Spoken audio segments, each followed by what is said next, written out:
नमस्कार, इन खबर में आपका स्वागत है और मैं आपके साथ जूही। हमास इजराइल की जंग के बीच अब दुनिया दो हिस्सों में बंट चुकी है।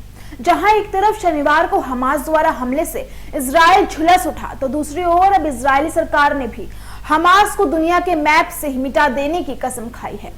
मध्य पूर्व की इस अशांति के बीच सभी देश दो हिस्सों में बंट चुके हैं। जहां ज्यादातर मुस्लिम देश हमास के हमले को जायज ठहरा रहे हैं, तो वहीं पश्चिमी देश इजराइल के समर्थन में खड़े नजर आ रहे हैं। किस देश ने किसका समर्थन किया, आइए आपको बताते हैं। ईरानी विदेश मंत्रालय के प्रवक्ता नासिर कनानी ने कहा, यह ऑपरेशन अपने अधिकारों की रक्षा और इजराइल की उत्तेजक नीतियों के प्रति फिलिस्तीनियों की स्वाभाविक प्रतिक्रिया है। ये फिलिस्तीन के सताए हुए लोगों का आंदोलन है। ऐसे ही सऊदी अरब, कतर, बांग्लादेश, अफगानिस्तान, तुर्की, मलेशिया जैसे मुस्लिम बहुल देशों ने यहां इजरायली को दोषी ठहराते हुए फिलिस्तीन को लेकर टू स्टेट्स थ्योरी का समर्थन किया है। इस बीच चौंकाने वाली बात यह है कि यूएई, जो कि एक मुस्लिम बहुल देश है, फिलिस्तीन को दरकिनार कर इजरायल के साथ खड़ा नजर आ रहा है। इस्लामिक देश यूएई मध्य पूर्व का पहला ऐसा बड़ा देश है जिसने अमेरिका की कोशिशों के बाद इजरायल के साथ राजनयिक संबंध स्थापित किए हैं।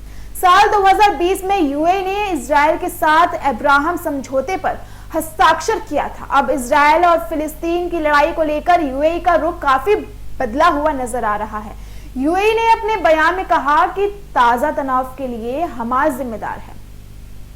तो वहीं इंडोनेशिया फिलिस्तीन और इजरायल के बीच बढ़ते संघर्ष से बहुत चिंतित नजर आ रहा है। इंडोनेशिया आगे होने वाले मानवीय क्षति से बचने के लिए हिंसा को तत्काल समाप्त करने का आग्रह कर रहा है।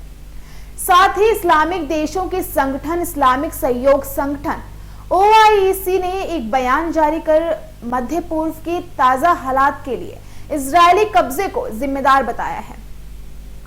अब अगर भारत की बात करें तो देश के पीएम नरेंद्र मोदी ने ट्वीट कर लिखा कि इजरायल में आतंकवादी हमलों की खबर से गहरा सदमा लगा है। हमारी प्रार्थनाएं निर्दोष पीड़ितों और उनके परिवारों के साथ हैं।